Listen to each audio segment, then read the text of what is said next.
Sr. Presidente, Srs. Deputados, Dr. Muniz da Maia, eu gostaria de começar por dizer que das suas respostas eu retiro daqui algumas incongruências ou alguma falta de adesão à realidade. Vamos começar pelo início. Portanto, referiu que o problema do grupo deveu-se ao Lehman Brothers e à crise de 2008. O que é certo é que as ações do BCP começaram a cair no âmbito da disputa interna do BCP no verão de 2007. E o Lehman Brothers aparece no final do verão de 2008. Portanto, o problema começa antes do problema do Lehman Brothers. E esta é a primeira incongruência com os factos que aqui tentou utilizar para justificar a queda do grupo. Outra questão. Também disse que o património da família permitia, que estava avaliado na ordem dos 500 milhões de euros, permitia a compra, a aquisição das ações do BCP. E a primeira pergunta que eu lhe faço é se os 500 milhões que referiu eram o património bruto ou se eram o património líquido da família. Muito obrigado, Sr. Deputado.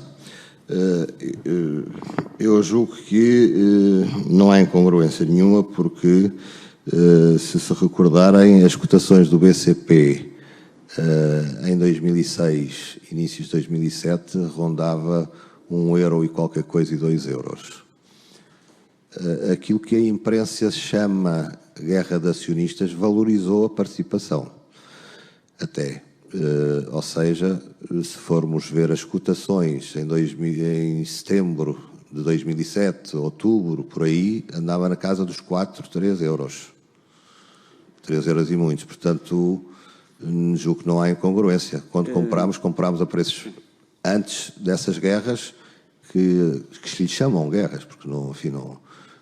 Nós confirmamos essa informação ainda há pouco das cotações do BCP e não é verdade aquilo que está a dizer. Portanto, que fique claro, as ações em setembro de 2007 não estavam nos valores que acabou de referir e atingem um mínimo histórico quando começa o problema do Lehman Brothers. Mas isso é uma questão histórica, a informação é pública, é só uma questão de consultar. Sr. Deputado, desculpe interrompê-lo, eu posso lhe dizer que as ações que foram compradas pela família e que estão, obviamente, nas entidades corretoras, foram compradas, a média, abaixo dos 3 euros e chegaram a estar a 4,30 euros.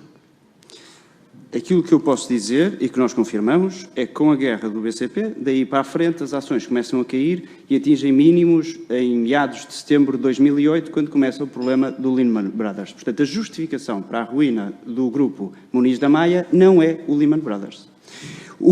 Aquilo que nos dá a entender é que a justificação para a ruína do grupo Muniz da Maia é que o grupo endividou-se sem garantias nenhumas, inclusive há documentos internos nesta comissão que são provenientes das diversas entidades que os remeteram à comissão a nosso pedido, que dão nota de endividamentos superiores a 400 milhões de euros com garantias de 3% desse valor ou nessa ordem de grandeza. Portanto, o endividamento que o grupo foi realizando ao longo do tempo nunca foi munido das garantias ao banco. E porquê é que não foi munido das garantias ao banco? Porque parece que há uma relação especial entre o grupo e a família Espírito Santo. Tanto é que vocês pertenciam à ESI, tinham assento na ESI, foi administrador da ESI, e portanto a pergunta que eu lhe faço é que tipo de relação é que tinha com a família Espírito Santo para que lhe facilitassem créditos que nenhum português neste país conseguiria obter sem garantias, ou com fracas garantias.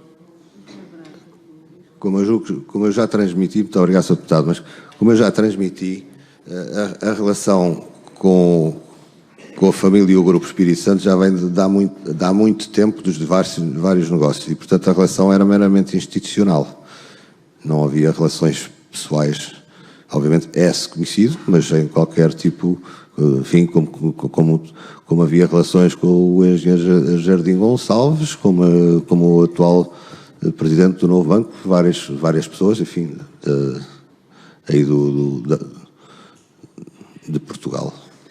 Era tão institucional, que o Grupo Muniz da Maia fez-se representar na ESI, holding de topo do Grupo Espírito Santo, onde pouca gente conseguiria entrar. Não, como também já transmiti, o Grupo Espírito Santo tinha uma política que quem tinha uma determinada participação, isto presumo eu que era exato assim, era convidado a ter uma participação, uma posição acionista. E era uma relação interessante porque, no fundo, como o Grupo Muniz da Maia não tinha ou não queria mexer no seu património, se os 500 milhões existissem, ainda não me respondeu essa pergunta, ou não querendo mexer nesse dinheiro, ou mesmo que ele não existisse, tinham aqui esta relação interessante com o Banco Espírito Santo, porque o banco ia financiando os diferentes projetos do grupo, é assim? Não, todos os... Muito obrigado, Sr. Deputado. Mas o património que falou, para ser claro, era património líquido. E o que é feito desse património, então? O que é feito desse património? Porque esse património existia antes das compras das ações do BCP. Exatamente. A parte de Espírito Santo também teve a sua desvalorização com a crise. E quanto é que valia? Na altura, enfim, não lhe sei transmitir exatamente, mas talvez em uns 300 milhões de euros. Dos 500 milhões que referiu, 300 milhões estavam aplicados no GES. Não, atenção. Peço desculpa, Sr. Deputado. São duas coisas diferentes. Estava a falar do valor patrimonial ou dos investimentos. É que são duas coisas diferentes, não é entender. Disse-nos aqui que a família tinha um património líquido de 500 milhões de euros. Certo. E isto é antes da compra das ações do BCP. As ações do BCP estavam colateralizadas, os financiamentos. Portanto, a pergunta que eu lhe faço é, onde é que estes 500 milhões estão? Disse-me que estavam no Grupo Espírito Santo, ou não é assim? Pelo menos uma parte. Há uma parte no Grupo Espírito Santo, há uma parte nas empresas no Brasil, há outra parte na empresa... E consegue-me segregar o valor que estava investido em cada sítio? Assim, neste momento, não. Mas consegue fazer chegar a esta comissão? Desculpe? Consegue fazer chegar essa informação a esta comissão? Consigo, com certeza. Que eu julgo que é muito relevante, porque nós não conseguimos justificar que tenham desaparecido 500 milhões de euros, que haja perdas na ordem dos 500 milhões de euros ou mais no novo banco, quando a família estava tão bem. Antes da entrada no BCP, a família estava ótima, tinha 500 milhões líquidos de património. Portanto, este dinheiro às tantas ainda existe, digo eu, não sei. É uma dúvida existencial que eu tenho.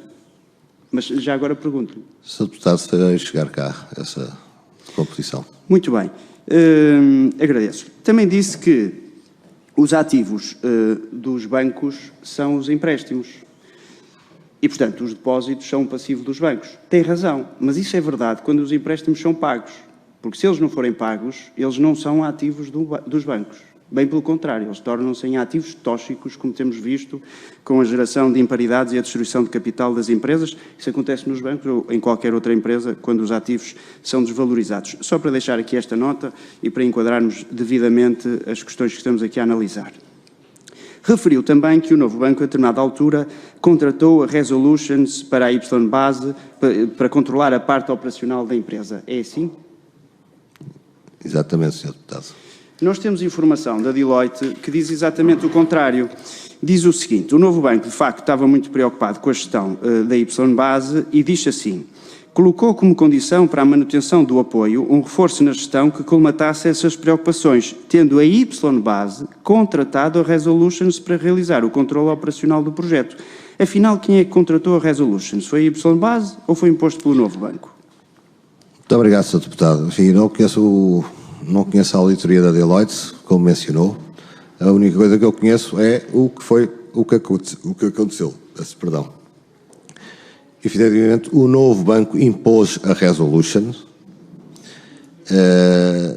e, inclusivamente, não deu autorização, porque, obviamente, a Resolution iria ser paga pelo próprio projeto, nem sequer autorizou que se pudesse consultar 2 ou 3 entidades para ver qual era o melhor preço.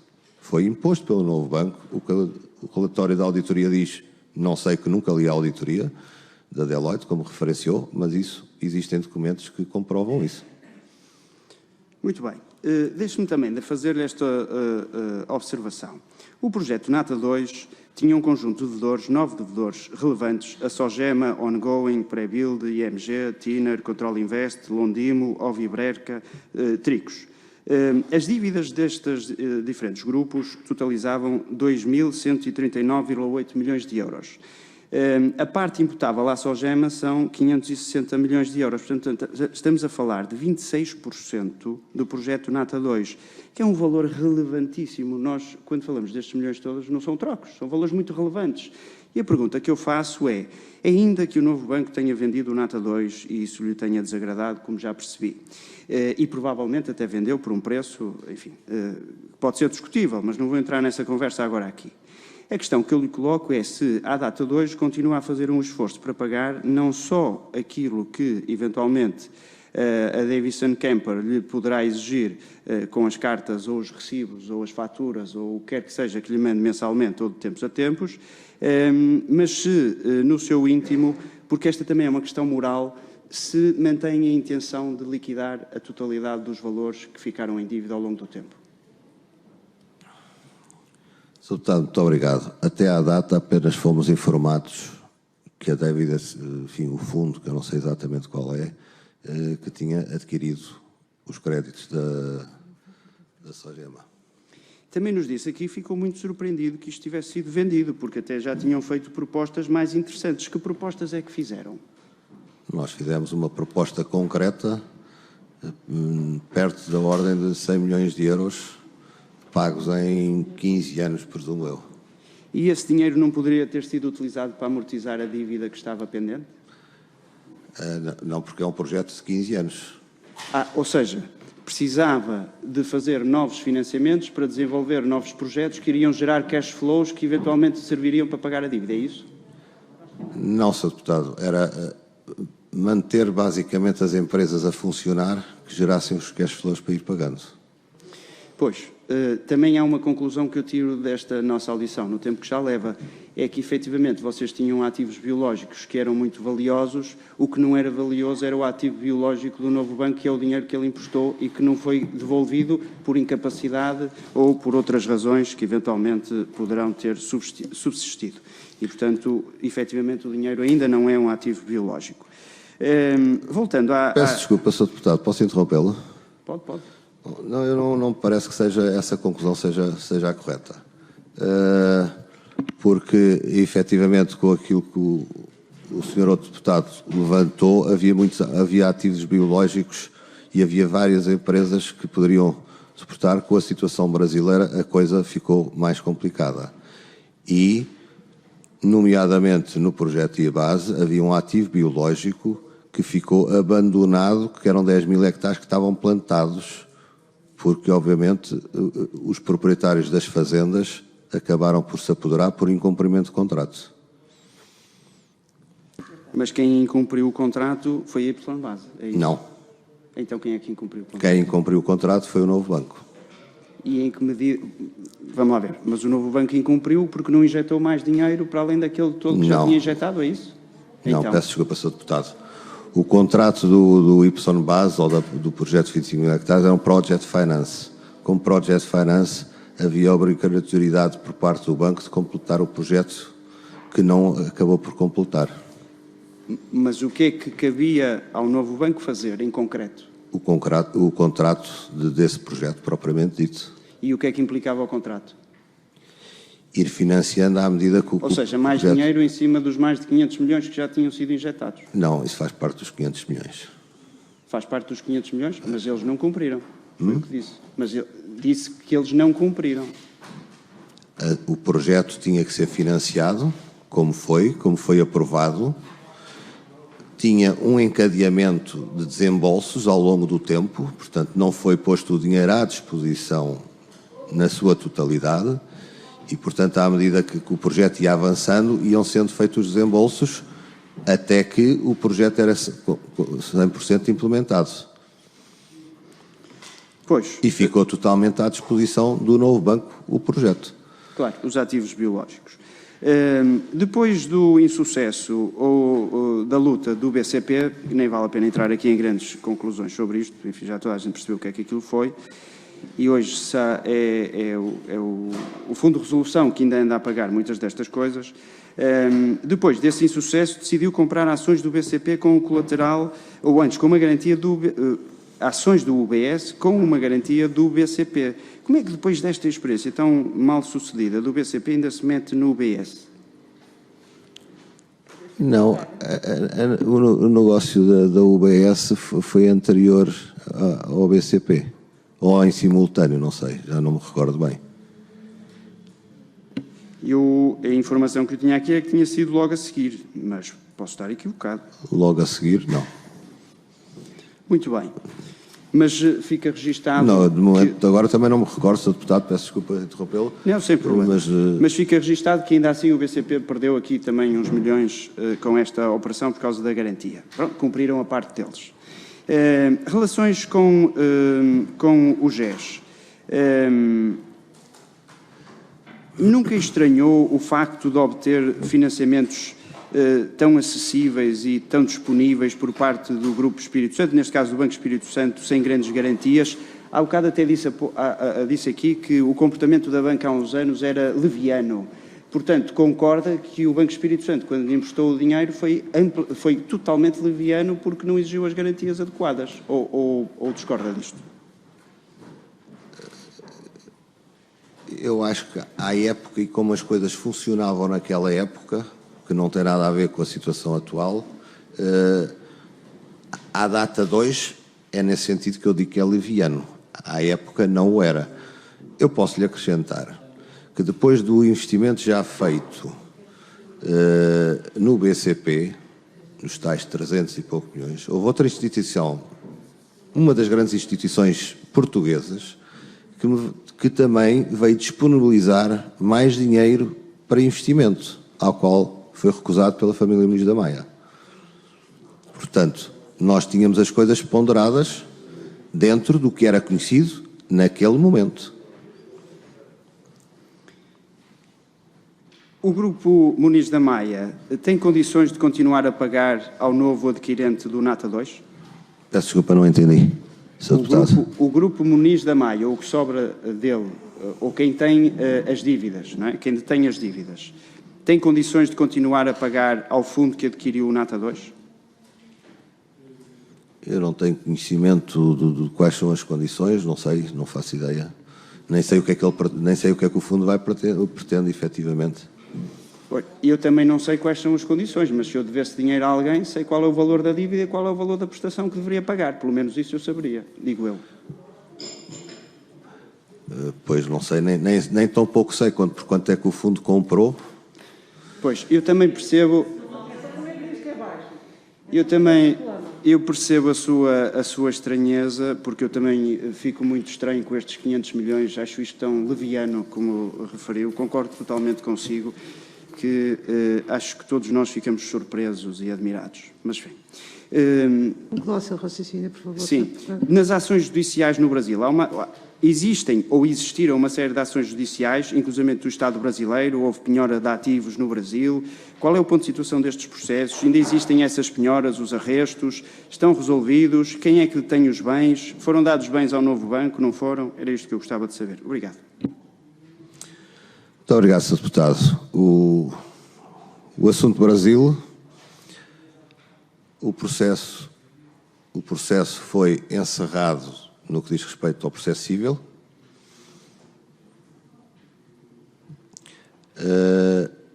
Relativamente ao outro processo, foi um processo que, tanto quanto eu sei à data de hoje, foi mandado novamente para ser recomeçado. É aquilo que eu lhe posso transmitir, que não sei mais do que isto neste momento. E os bens? Os bens, teve uma situação idêntica, que foram vendidos para que as empresas pudessem sobreviver e manter os postos de trabalho. Se me permite. Então, eles estão à guarda dos processos judiciais no Brasil? É isso? Estiveram à guarda. Não estão neste momento. Mas então foram vendidos para pagar os salários, é isso? Eu pedi-lhe que fosse objetivo, ou seja, não me explique só as vírgulas, explique-me tudo relacionado com os processos. Ou seja, eu não quero... Porque senão, nós podemos andar aqui no ping-pong de perguntas, mas se eu lhe faço uma pergunta sobre os processos, tenho que dizer qual é o ponto de situação dos processos, se há bens, e eu perguntei-lhe, foi para pagar os salários, mas que estão à guarda dos processos? Não, não estão à guarda. Então diga-me onde é que estão. Portanto, seja objetivo e responda a tudo que eu lhe estou... Porque eu acho que o senhor percebe onde é que eu quero chegar. E, portanto, pedi-lhe que fosse o mais completo nas suas respostas possíveis. Obrigado. Muito obrigado, Sr. Deputado. O processo começou em 2016 e terminou em fevereiro de 2020. Durante esse período, todos os bens estiveram retidos à Justiça brasileira. Peço desculpa, mas agora estão aonde? É a pergunta que o Sr. Deputado faz. Estiveram, e agora estão aonde? Não, em 2016, Já percebemos, peço desculpa de interrompê-lo, mas a partir de fevereiro de 2020, onde é que ficaram esses bens? Não, eu vou dizer desculpa, peço desculpa. Em 2016, os ativos do Brasil foram vendidos a pessoas porque, quando apareceu o processo a banca fechou-se e não havia condições de continuar a funcionar com esses projetos. Eu peço desculpa que eu não consigo ouvir bem o Sr. Presidente. O que é que terminou em fevereiro de 2020? Então, houve um processo civil que foi arrestado, que arrestou ou pôs à guarda dos tribunais. O senhor tem o seu advogado lá. Pode-nos dizer, por favor, qual é a figura jurídica em concreto à qual os bens estão foram vendidos em 2016. Mas em processo, mas vendidos em processo. Antes do Muito obrigada, então.